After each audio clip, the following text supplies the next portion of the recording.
Posijete čokoladom svoja osjetila u lounge baru Waldinger, tako je zvučala pozivnica na Dan čokolade u Portanovi.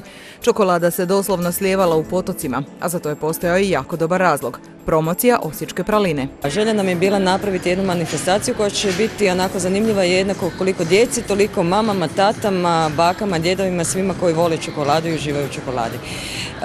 Zamisao je da cijela priča bude ležerna, opuštena, da se zabavimo, da se zaigramo, da uživamo u svim osjetilima u toj čokoladi. Osječke praline poduzetnička su ideja zahvaljujući kojoj bi naš grad trebao dobiti novi brend. To je nekakav vrhunac proizvodnje slastica koje je kulminirao na osječkoj pralini. Razmišljali smo o tome kako da ga nazovemo i mislimo da kroz dolaske autobusa, turista, polako u našu kavanu koji su kušali naš kolač i naše slastice su tražili nešto da bi ponijeli sa sobom. S obzirom da kolač kao kolač je teško prenosivi i u nekoj destinaciji kad turist dođe kući ne može prikazati tu kvalitetu. Iz tog kolača smo došli na ideju da počnemo proizvoditi osječku pralinu tako da se on sjeti i grada i da opiše svojoj obitelji, prijateljima, familiji, znači da im opiše grad kao grad i da kušaju kroz tu kvalitetu osječke praline, da kušaju naš proizvod. U prilog čitavoj priči ide činjenica da nije bilo riječi o bilo kakvoj čokoladi. Čokolade koje se koriste ovdje su čokolade najfinije, belgijske. Kombinirali smo ih sa domaćim sastojcima iz Slavonije.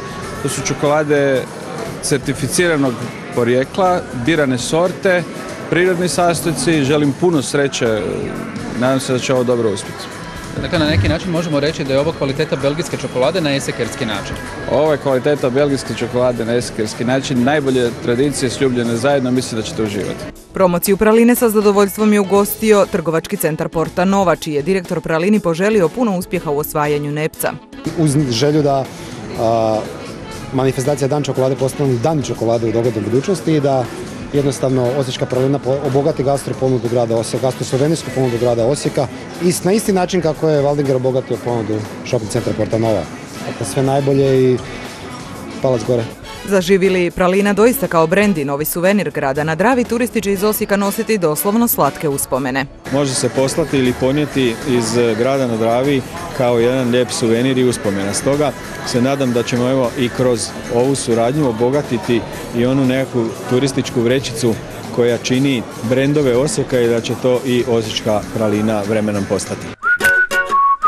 A nakon promocije praline posjetitelji Portanove mogli su saznati kako se to slažu vino i čokolada. Neke specifičnosti postoje uvijek naravno i u vinima, to znate, tome i služi sommelijeri da prepoznaju neke specifičnosti i kvalitete. Slično vam je i sa čokoladom i sa onim što se u čokolade stavlja, dakle sa ganašom. U ovom slučaju jedino gdje se može eventualno balansirati i uskladiti okus je sam ganaš, znači samo punjenje gdje vi možete staviti nečega malo više ili malo manje. Vinu i čokoladi u večernjim satima u lounge baru Waldinger pridružila se i odlična glazba. Konkretno riječ je o džezu, a svi nazočni mogli su uživati u koncertu Mile Bauković. Kao i u slučaju kombiniranja vina i čokolade, kreativnost se zahtjeva i u najnovijoj nagradnoj igri Portanove. Svoju božićnu želju trebate napisati na papirić, okačiti ga na ploču pokraj infopulta, a najkreativniji bit će nagrađeni. Natječaj traje do 15. prosinca. A da bi dobili nagradu od Svetoga Nikole, kojega je u stopu pratio i Krampus, niste morali ništa napraviti. Odnosno, samo ste trebali biti dobri.